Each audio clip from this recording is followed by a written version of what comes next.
And my message to every Canadian is this: no matter where you live, no matter what language you speak, no matter how you voted, I will always do my best to represent everyone who calls Canada home.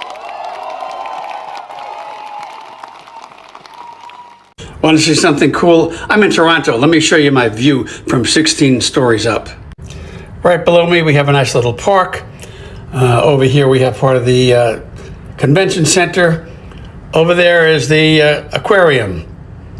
A nice little park over there, but right there, that's where the Toronto Blue Jays play baseball, and the people are lining up for the game later today. And then this thing here is the CN Tower. It's freaking big. I'm from New York. I've spent a lot of time around the Empire State Building, but this thing just goes up and up and up. And there's a restaurant up there somewhere, and the top of it is still higher. It's an incredible sight to see in person. But this is not a travelogue. I want to talk some politics, some Canada versus US kind of politics. Let's talk about healthcare. Here in Canada, if you get sick or you have an accident, you go to a doctor or you go to a hospital, and you're not asked about what your job is or what healthcare plan you have, what insurance you have. That's not as big a thing here. Yeah, you can still pick your own doctor and pay extra or go to a certain hospital that you choose, but people don't go bankrupt here because they got sick. That's an American thing. It doesn't happen here in Canada, nor does it happen in the rest of the developed world. This is a great, big, thriving, modern city. And every person I meet, every person I see who's a citizen is guaranteed health care. They figured out how to do it. I mean, it's a modern metropolis. Millions of people live up here. It's a great city. So we have some friends up here. I was talking to them. They don't understand our concerns about student debt. College and universities here aren't free, but they're much lower cost than in America. And they have some great world-class universities up here. I know because I married a graduate of one of them. Oh, and they also have paid paternal leave, government paid. In some cases, it goes on for months, paid paternal leave. Listen, when you come up to Canada, you don't feel like you've flown to Europe or some other exotic place. It's just across the border. I can almost see America from here. It's not some socialist fantasy land. It's real. The people love it. They figured it out. We haven't figured it out because of things like dark money, where politicians are paid to take a particular point of view. Not paid directly, but you know what I mean. They are supported. Maybe paid directly, we don't know. But it's really astonishing when you come up to Canada and everything is more or less the same. You know, restaurants and roads and television, just everything about daily life is kind of the same as we have south of this border. But they figured out how to guarantee some of the essentials of a good life. Come on, America. We can do better. We really can. And yeah, it's the progressive Democrats mostly who are there, who have these solutions ready to go if we just support them. Every time I meet new people in here and I say I'm from Japan, and literally everyone taught me like, "Oh, you're from Japan. I love your culture because you guys are so polite." Thank you. I'm proud of my culture, but Canadians, you are so polite. Like, I love the culture when you guys said when people get off the buses and you always say thank you to drivers. That's beautiful culture. And what I surprised is when the buses are so crowded and when people touch to other one, like not in purpose, they always say, "Oh, sorry. Oh, no, it's fine. Sorry, I'm sorry." In Japan, never happened. Like, as you know, Japan has a big transportation, like trains, subways, and everyone use it. And people pushing each other. We don't say nothing. We just try to push each other without say anything. So I'm so comfortable when I get in the buses in here. It's much better than Japan, to be honest. As a Chinese Canadian, I want to say something positive about the Caucasian Canadians. After 20 years here, I have noticed a pattern. When something unfair happens in public, harassment, bullying, someone being mistreated, the people who stand up and say, "Hey, that's not okay," are often the Caucasian Canadians I have met. Not because of race, but because Western culture teaches them to speak up, to defend fairness, and to protect people who are being wronged. They don't care about your ethnicity or gender. They care about what's right. As a Chinese Canadian, I truly admire that courage. Every community, including my own, can learn something from the sense of the justice. You know what I'm saying? 下课。 Canada, since Mark Carney became the prime minister in March of 2025, has outperformed everyone in America and also the Eurozone and everywhere in the world. The 10 largest stock markets in the world, Canada appreciated the most, more than 40%. Okay. And we know the past year has been pretty good for stocks. Yeah.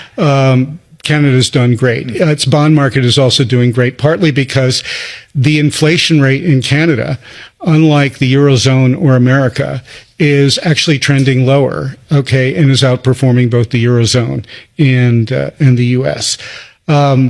Aside from the money coming in, Canada is beloved. When I say that, if you go to Atlas, World Atlas, Canada is right up there with Switzerland as the most loved country in the world. Okay. And guess why? Because of its policies being so reasonable to everybody else in the world. And where do you think that comes from? It comes from this guy, Mark Carney. Who is he? Well, he happens to be a Rhodes Scholar. He was a governor of the Bank of England, as the first non-British citizen to do that. He was governor of the Bank of Canada. He was running Goldman Sachs operations before he got to the Bank of Canada. So this is somebody the world is and spectacular Davos man. So this is somebody the world knows very well. He's very reasonable. He's very circumspect about, anything without having the data, the evidence, and everything else. And the world likes this, and it now shows. Full disclosure, also former chair, right, of the Bloomberg board. He just happens to be a former chair of the Bloomberg board. That was his last job. He's But done then a he lot. went to be prime minister. And So. he became prime minister. Yeah, I guess that's what happens after you But go to I knew him Bloomberg. back when. It's fascinating considering this is right. I mean, really the closest ally, right, in American history. And yet we share know the it's biggest border. right. And we know it's been tense, and yet they're off and running in a big way. Well- and they're moving on in terms of doing deals and so on and so forth. I mean, look, I have to say, tariffs, we all know, are taxes on consumers, and it should be said that way. And what has happened, especially that is egregious to the United States, is that we export a lot of booze. Okay, we're pretty good at that, liquor and wine. California is hemorrhaging because provinces in Canada, not the federal government, but provinces in Canada are so understandably annoyed at the U.S. that they have decided to keep American alcohol off their shelves. And the California wine industry is just hemorrhaging at this point. I mean, it's something like $500 billion we're talking about.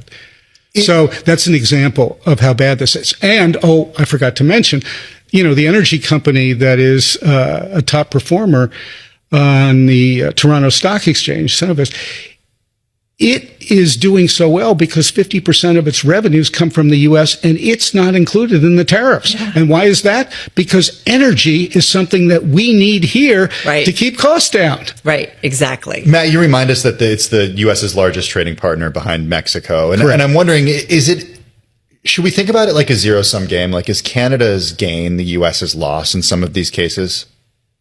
Without a doubt, not only having been our most steadfast ally in American history since Canada became a country separated from the Commonwealth, but So much of the U.S. depends on Canada in so many ways, and it's a symbiotic relationship. And right now, the worst part of the bargain is actually south of the border, not north of the border. And as long as this continues, that's going to be the case.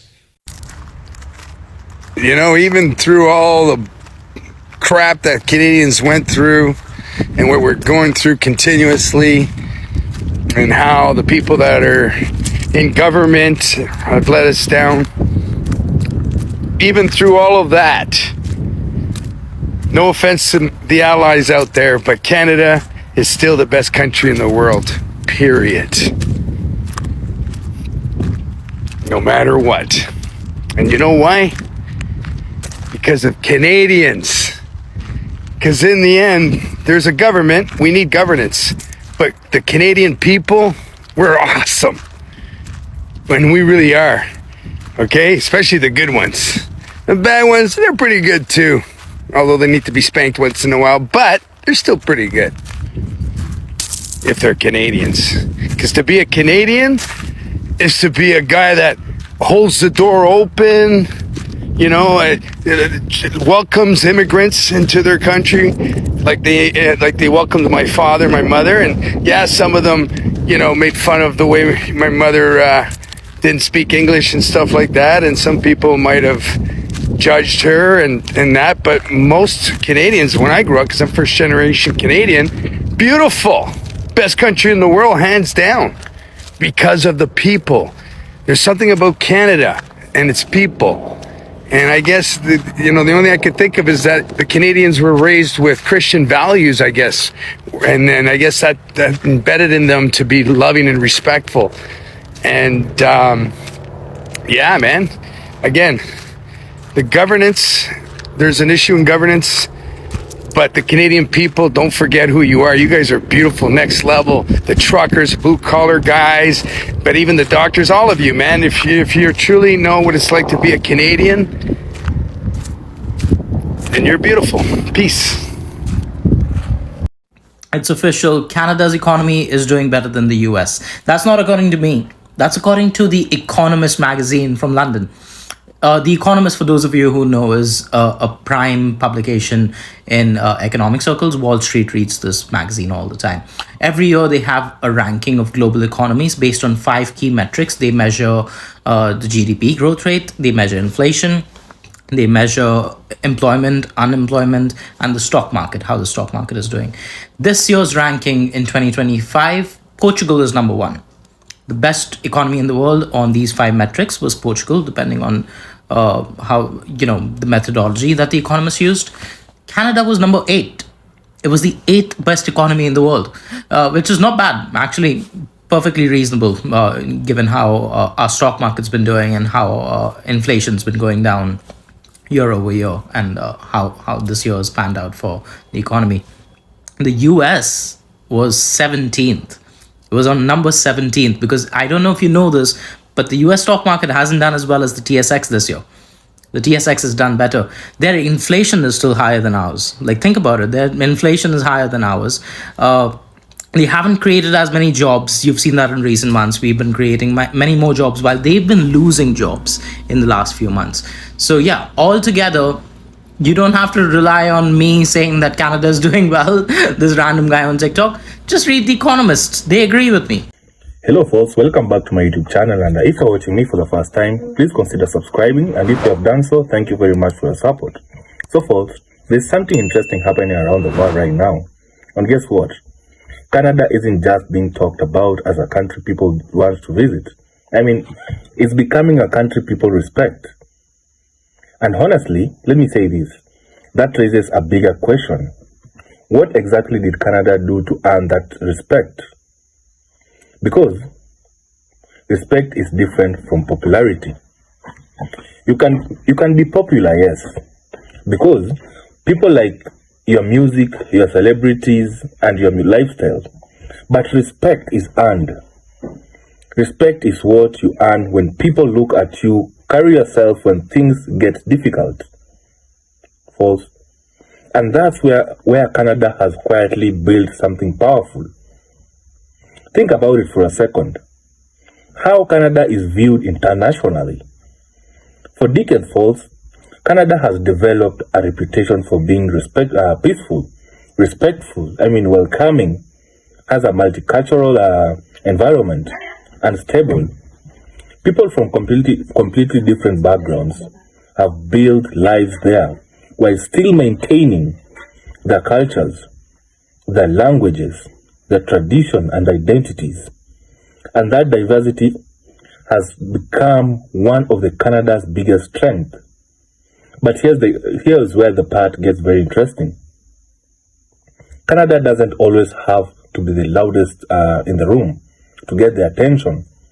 Sometimes, the country that doesn't need to shout is the one people start listening to.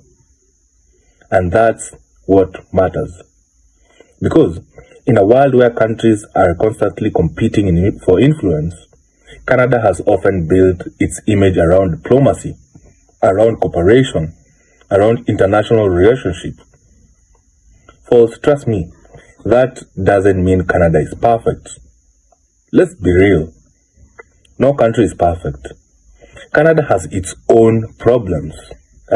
Housing cost, affordability issues, political disagreements, health challenges, and debates about immigration. Canadians themselves will tell you that. But acknowledging your problem doesn't erase your strengths. And that's something outsiders sometimes notice before Canadians do. There's another reason Canada has earned the respect.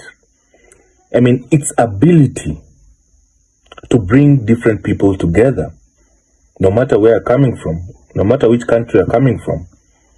You can walk through a Canadian city and encounter people whose families come from completely different parts of the world. Different accents, different religion, different cultures, different stories, yet they're all contributing to the same country. That's not something every nation has figured out. And perhaps that's why Canada has become such an interesting example of multiculturalism. But here's where I think the conversation gets even more deeper. Canada doesn't need anyone, doesn't need everyone to agree that it's the greatest country on earth. It doesn't. In fact, that's not even the point. That's not the point. The real achievement is when someone can criticize Canada, disagree with Canada, and still say, I respect Canada. That's a completely different level of influence. Because Canada has built an identity that isn't entirely dependent on being the strongest, the richest, or even the loudest. It's built around something much harder to manufacture. It's built around trust. And guess what? Trust takes years to build. You can create it with a slogan, yes. You can buy it with advertising. You can't even fake it forever. People watch how a country treats its citizens no matter where they are coming from. They watch how it treats immigrants. They watch how it responds during crisis. They watch how it interacts with the rest of the world. And over time, those actions becomes a country's reputation. That's why Canada's global image is bigger than maple syrup, is bigger than hockey and beautiful landscapes. Those things might make people love Canada, but they're not necessarily what makes people respect it. Character does. And maybe, just maybe, that's the real Canadian advantage. While other countries are busy trying to prove their importance, Canada has often allowed its reputation to speak for itself. Now, does that mean that Canada should stop improving? Absolutely not. If anything, respect creates an even bigger responsibility, because Once the world respects you, people expect more from you. And Canada still has work to do. But perhaps that's what makes this conversation so interesting. Canada doesn't have to be perfect to be respected. It just has to keep showing the world what it's capable of becoming. So, maybe the question isn't why does the world love Canada? Maybe the better question that we should ask is, why does the world trust Canada? And I'd love to hear from you. What do you think? Is Canada's reputation actually deserved? Or do you think the world gives Canada too much credit? Because this debate is far from over. So folks, thank you for tuning in for today. If you are not yet subscribed, please do so that you can support my channel, and we'll meet again in the next episode. Thank you very much for watching. Don't forget to subscribe, like, and click that notification bell so whenever I post, you get notified.